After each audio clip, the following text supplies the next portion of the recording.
오늘 우리에게 주신 하나님의 말씀은 로마서 8장 17절에서 18절 말씀입니다. 함께 합독하시겠습니다. 자녀이면 또한 상속자 곧 하나님의 상속자요 그리스도와 함께 한 상속자니 우리가 그와 영광을 받기 위하여 고난도 함께 받아야 할 것이니라. 생각하건대 현재 장차 우리에게 나타날 영광과 비교할 수 없도다. 아멘. 계속해서 우리에게 들려주시는 하나님의 이야기는 로마서의 말씀입니다. 오늘의 본문 로마서 8장은 성령의 역할과 그리스도인으로서 우리가 가지는 지혜와 신앙인으로 살아가는 힘에 대해서 설명해 주고 있습니다. 또한 그리스도인들이 죄악의 법으로부터 해방되어 새로운 생명을 살아갈 수 있는 방법에 대한 이야기를 말해주고 있습니다. 이것을 로마서는 성령 안에서 누리는 그리스도인의 자유라고 말하고 있습니다. 우리가 성령을 받아 하나님의 아들이 되었으며 그리스도와 함께 상속자가 되었다는 것을 강조하며 이러한 것을 통해 하나님의 자녀로서 영원한 생명을 누리게 되는 것을 알려주고 있습니다. 더하여 그리스도인들의 삶의 어려움과 다양한 고통 속에서도 하나님의 사랑과 은혜를 믿음으로써 이겨낼 수 있다는 것을 전달해 주고 있습니다. 이러한 과정을 통해 우리는 하나님의 사랑이 무엇인지 그 사랑을 경험함으로 우리는 하나님께서 우리를 지켜주시며 도와주실 것을 믿을 수 있습니다. 오늘의 본문 구절은 이러한 과정을 거치고 하나님의 자녀로서 삶을 살아가는 과정에 대해서 말해줍니다. 본문의 기록대로 우리는 자녀이고 하나님의 상속자입니다. 그런데 그리스도와 함께한 상속자니 우리는 예수님과 함께 영광을 받기 위하여 고난도 함께 받는다고 성경은 말하고 있습니다. 예수의 자녀의 특권이 주님과 함께 영광 그리고 고난이라고 성경은 말하고 있습니다. 우리는 고난을 싫어합니다. 어떻게 고난이 특권일 수 있겠습니까? 하지만 이것은 매우 깊이 있는 뜻이 있는 것이라고 생각합니다. 우리가 특별한 일이 없는 경우 죽기 전까지 하나님을 믿으며 살아갈 것입니다. 그 과정은 매우 길며 예상할 수 없는 신앙의 여정입니다.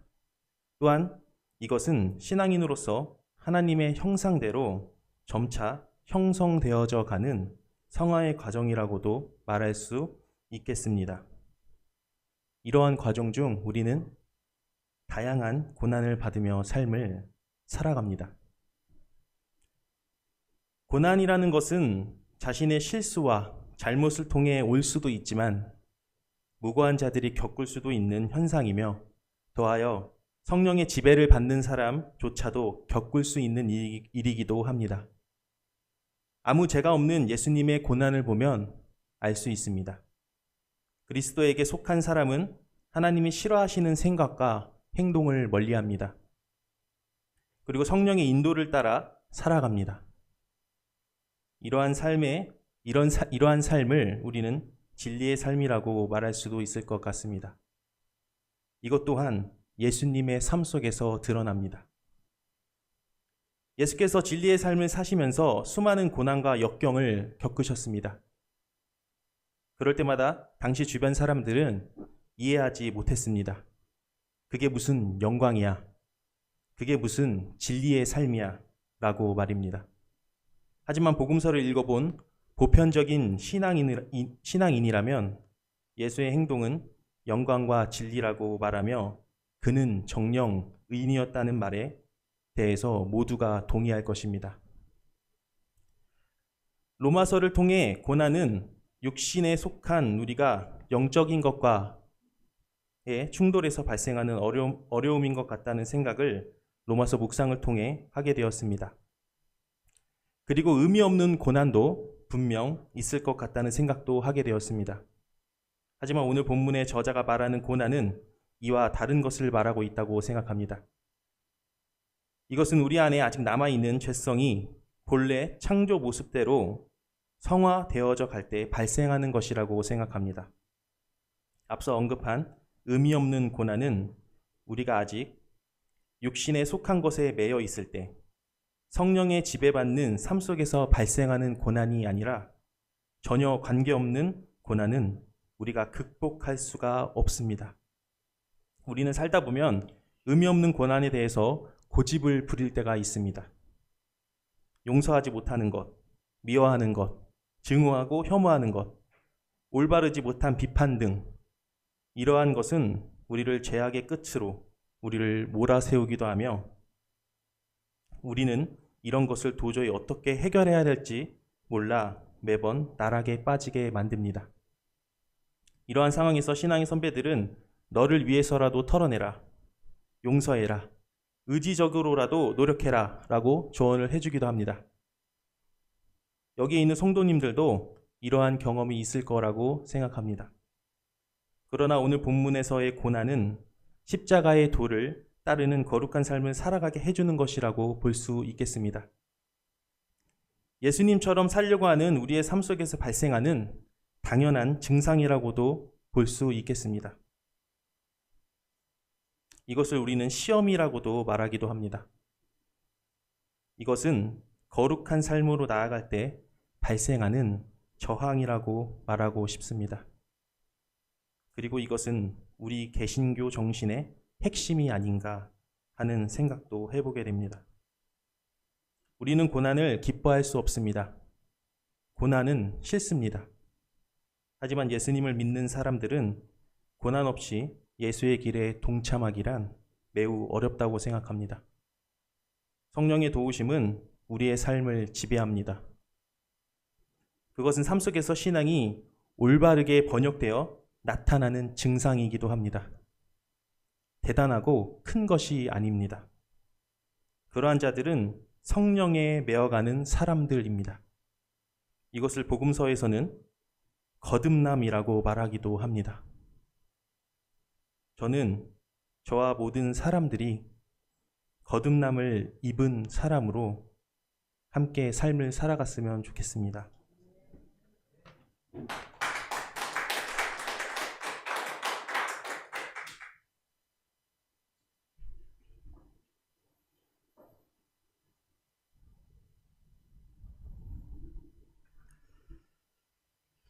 설교는 하나님의 말씀을 듣는 것입니다. 설교자도 성도와 함께 듣습니다. 모든 교인들이 이 하나님의 말씀을 매주일 듣습니다. 문제는 교인들이 원하고 성도들이 원하고 듣고 싶어 하는 내용과 실제 우리들이 들어야 할 진짜 필요한 말씀이 다를 때, 그때가 좀 어렵고 문제가 됩니다. 교회는 이럴 때, 또 목회자는 이럴 때 이 사이에서 무엇을 택해야 되는가? 맞습니다. 뭘 택할까요? 일반적으로 아마도 영적 소비자라고 표현할 수 있는 우리들이, 또 교인들이, 성도들이 원하고 듣고 싶어 하는 것을 제공하려고 합니다. 그래야 많이 모이고 또 모인 사람들을 실망시키지 않기 때문이죠. 이게 좀 채워지지 않으면 우리들은, 교인들은 대번에 무기를 꺼내듭니다. 휴대폰을 들고 필요한 검색어만 가볍게 누리기만 하면 차고도 넘치는 설교들이 홍수처럼 줄을 섭니다. 더군다나 이제 챗 GPT 시대가 되어서 듣고 싶은 것을 간단히 입력하면 원하는 설교를 아예 스스로 만들어낼 수 있게 되는, 그렇게 된 시대가 됐습니다. 그렇게 만들어진 설교를 가지고, 그걸 가지고 말씀을 비교하기 시작합니다. 설교자를 통해서 들려오는 하나님의 말씀이 내가 원하는 것과 맞으면 고개를 끄덕이지만 다르면 그러면 들으려 하지 않습니다. 교인들이 우리들이 가장 듣고 싶어하는 설교 말씀들 가운데 하나는 단연코 하나님을 믿는 것과 세상의 성공과 축복을 동일시하는 내용이에요. 결국 하나님을 믿으면 세상에서도 잘 된다. 잘 될 수 있다. 아니, 지금보다 행복하게 살 수 있다라는 생각을 반영한 설교들입니다. 번영에 대한 것들이죠.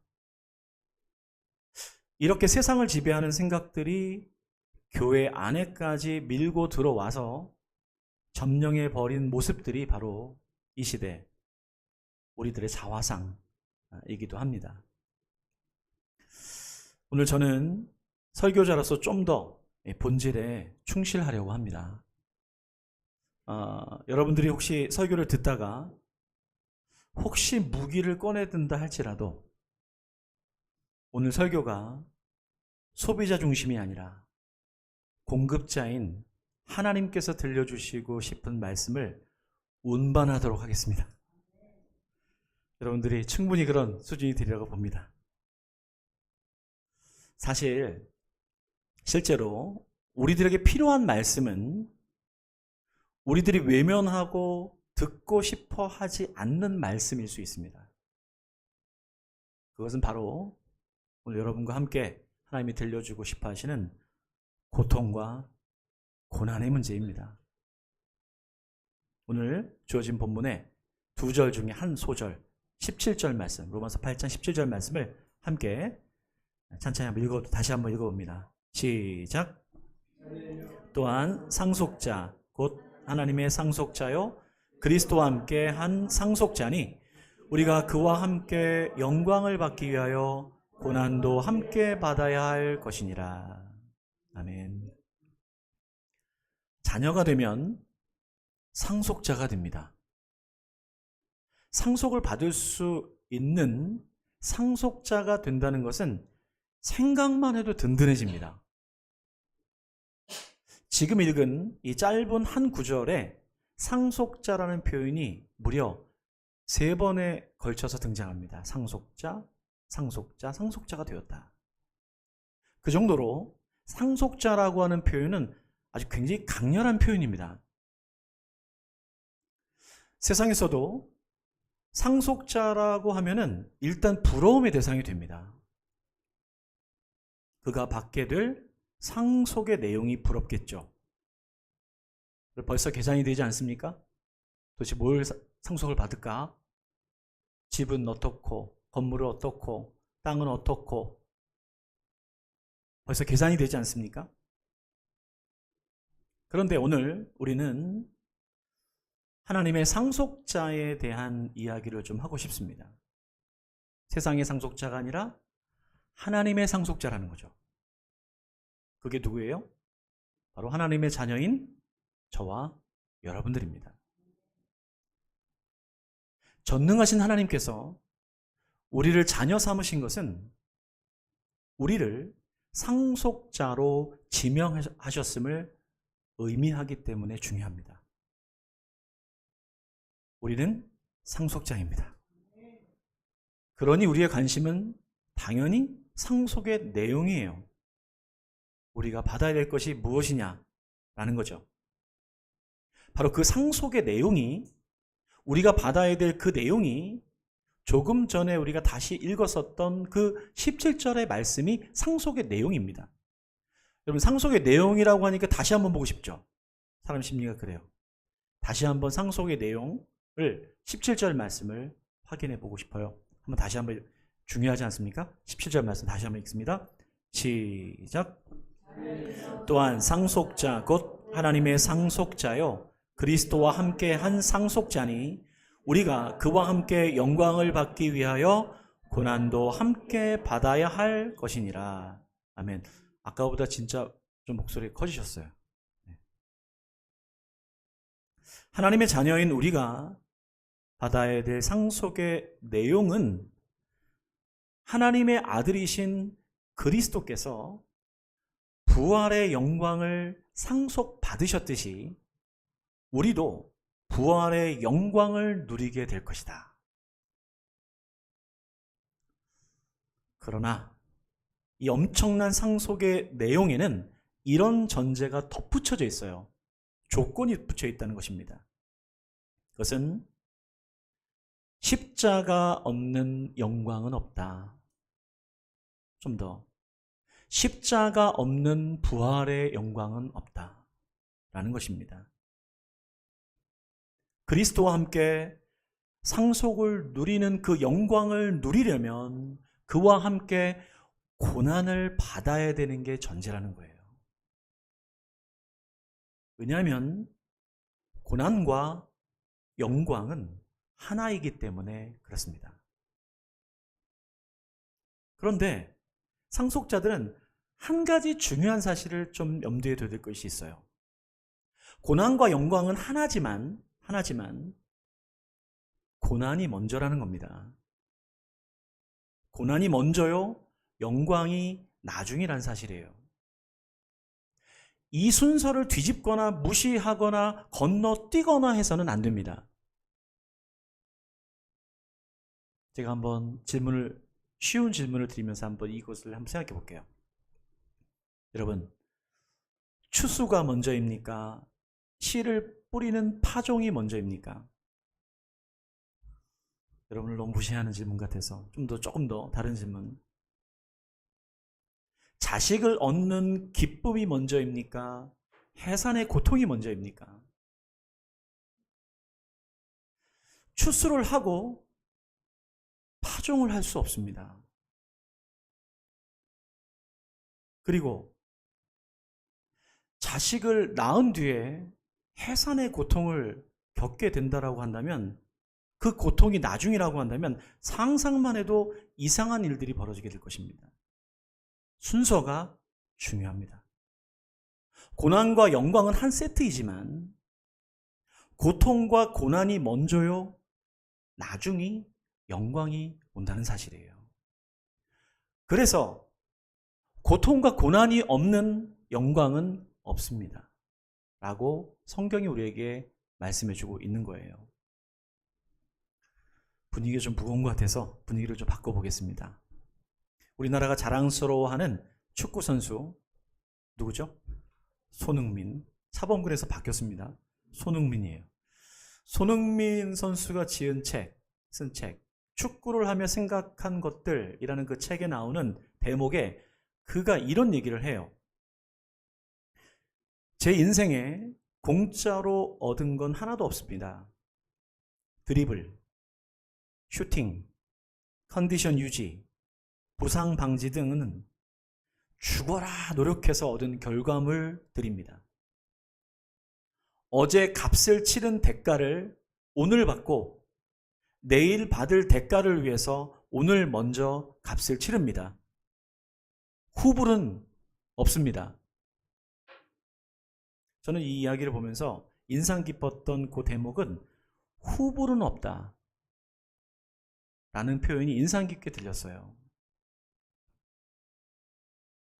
결국 인생을 살면서 우리가 먼저 치러야 될 기본값이 있어야 된다는 거죠.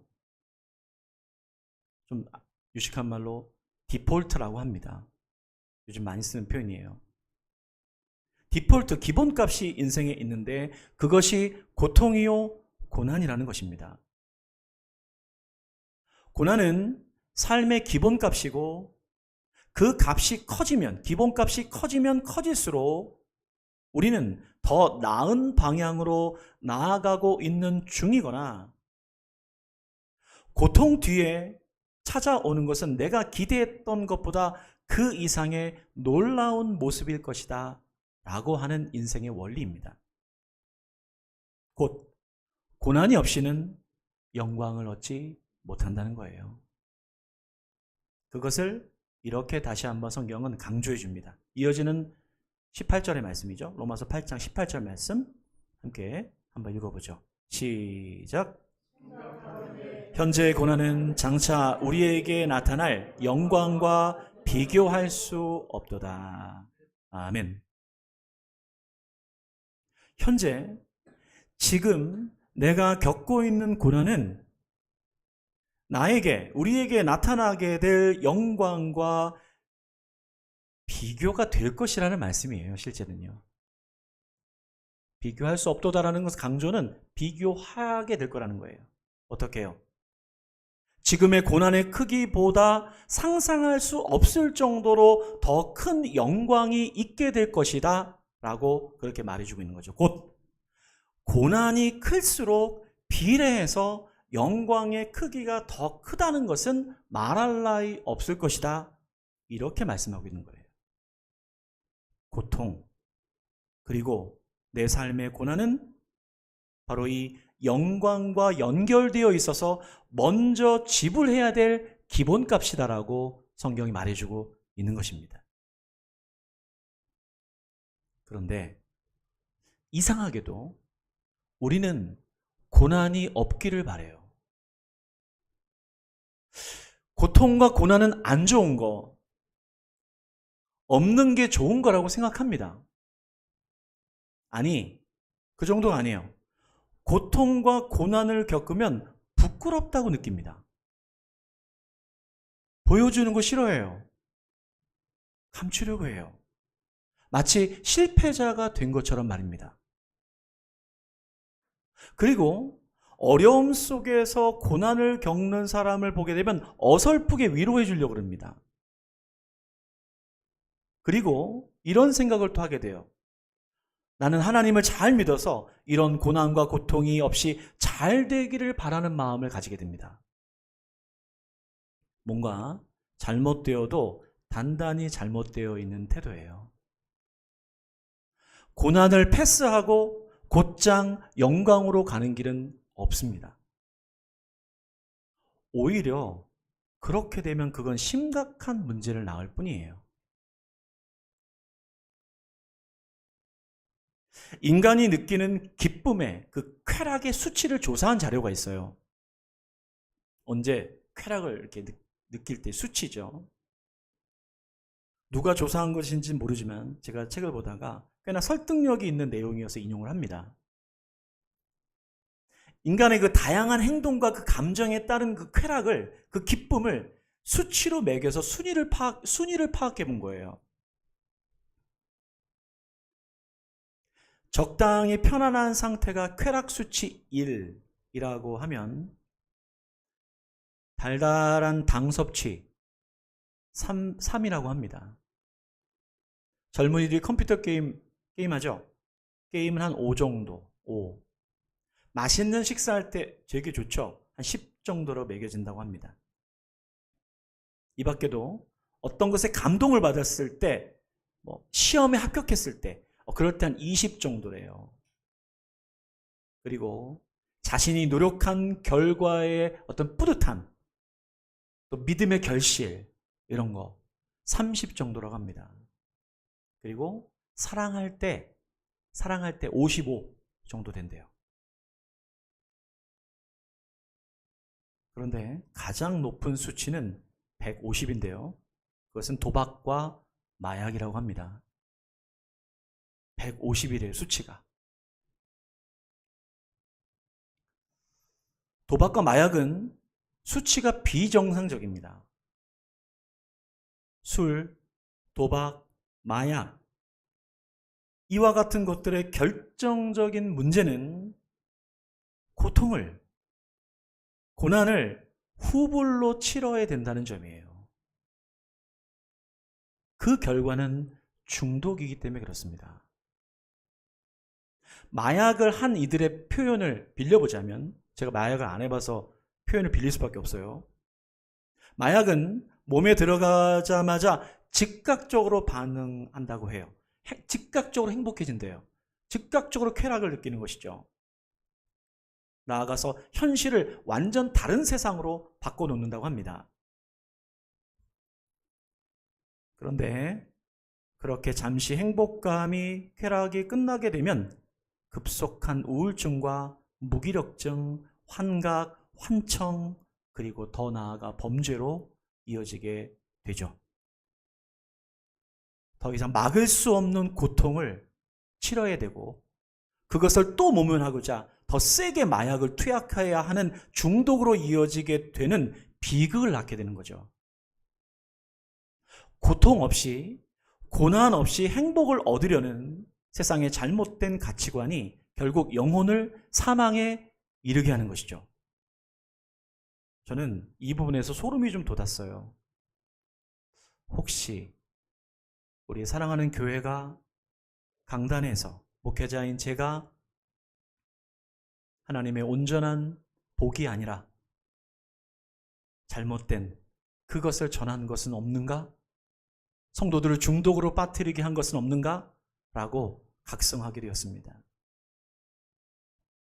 모든 행복에는 고통이 깔려 있다는 거예요.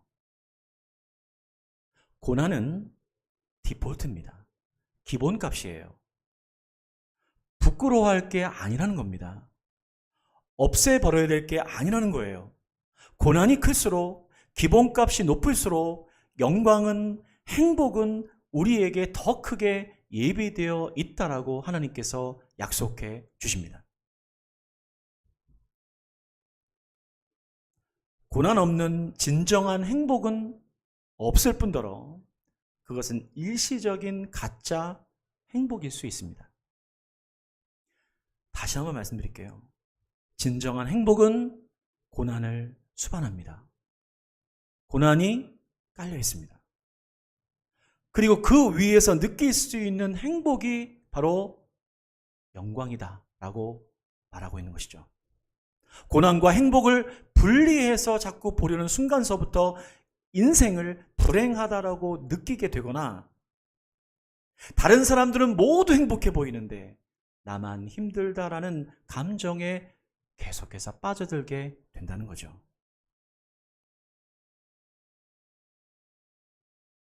어린 갓난장이 아이가 걷기 위해서는요, 평균적으로 2000번 정도 넘어져야 된다라고 해요. 아이가 걷기 위해서는 디폴트가 2000번이라는 거예요. 그것 없이 그대로 걷지 못합니다. 넘어짐 없이 못 걸어요. 만약에 곧장 걷기 시작하는 아이가 있다면 기괴한 것이 되고 맙니다. 2000번의 힘들고 긴 순간을 반복해야 비로소 아이는 원하는 것을 얻습니다. 띠뚱띠뚱 한 발 한 발 내디뎌도 팔을 좀 이상하게 꼬면서 그가 균형을 잡으려고 아이가 애를 쓰는 그 모습도 얼마나 감격스러운지 아이가 걸을 때 왜 그렇게들 박수를 치고 영광 중에 그런 영광이 없어요? 걷게 되므로 그 아이는 넘어지게 되므로 걷게 되고 그러면서 아이는 영광을 맛보게 되는 것이죠. 그래서 우리들에게는 오늘 바울을 통해서 우리 공동체에 주신 하나님의 이 말씀은 진정으로 우리들이 새겨야 될 귀한 말씀이에요. 오늘 주어진 말씀을 그래서 다시 한번 이 두 절의 짧은 말씀을 좀 새겨가면서 좀 음미해가면서 읽어주시면 좋겠어요. 오늘 17절 18절 말씀 다시 한번 함께 한번 읽어보도록 하죠. 함께 읽습니다. 시작. 또한 상속자 곧 하나님의 상속자요 그리스도와 함께 한 상속자니 우리가 그와 함께 영광을 받기 위하여 고난도 함께 받아야 할 것이니라. 생각하건대 현재의 고난은 장차 우리에게 나타날 영광과 비교할 수 없도다. 아멘. 여러분, 고난 중에 계신 분들이 계십니까? 아니면 고난이 올 것 같은 불안한 마음이 드시는 분들 계십니까? 우리는 하나님의 자녀이기에 하나님의 상속자들입니다. 그리스도와 같이 상속을 받게 되는 공동상속자라는 의미예요. 영광을 받게 될 것입니다. 그 영광은 부활을 가리키는 거죠. 그런데 여기에는 한 가지 조건이 붙는다는 거예요. 그것은 첫 번째 상속자가 되신 예수 그리스도께서 먼저 고난을 받으시고 그 다음에 영광을 받으신 것처럼 십자가가 있은 뒤에 부활의 영광이 있었던 것처럼 우리도 고난을 먼저 받고 영광으로 들어간다는 거예요. 그러니 내 삶에 고난이 찾아오고 고난을 겪고 있고 고통 중에 지금 뒹구르고 있다라고 한다면 그것은 장차 내게 오게 될 영광의 신호라고 하는 것입니다. 저는 말씀을 마무리하면서 앞으로 예기치 않은 불안과 고통이 찾아오면 이렇게 외치려고 합니다. 제 얘기를 하는 거예요. 왔구나. 반가워 고난. 헬로우 고난. 내가 또 한 번 성장할 기회를 주려고 하는구나. 아니 이번에 또 얼마나 큰 영광일지 기대가 되는구나. 기대가 된다. 왜? 난 반드시 그렇게 될 주님의 자녀이니까. 그 영광을 받게 될 상속자는 바로 나야. 라고 외칠 겁니다. 함께 그렇게 외쳐서 세상이 보기에는 미친 사람이다 라고 여길 것. 세상은 실제로 그리스도인들을 미친 사람이라 그랬습니다. 저와 여러분들이 세상이 듣고 싶어하는 말이 아니라 하나님께서 들려주고 싶은 진짜 얘기, 상속자들에게만 주어진 그 조건, 그래서 우리가 받아야 될 영광이 결코 헛된 영광이 아닌 것을 확인하면서 오늘도 고난 앞에서 주눅들지 말고 고난과 함께 당당히 영광의 길로 나아가는 현도리 공동체가 되시기를 주님의 이름으로 축복합니다. 기도하겠습니다.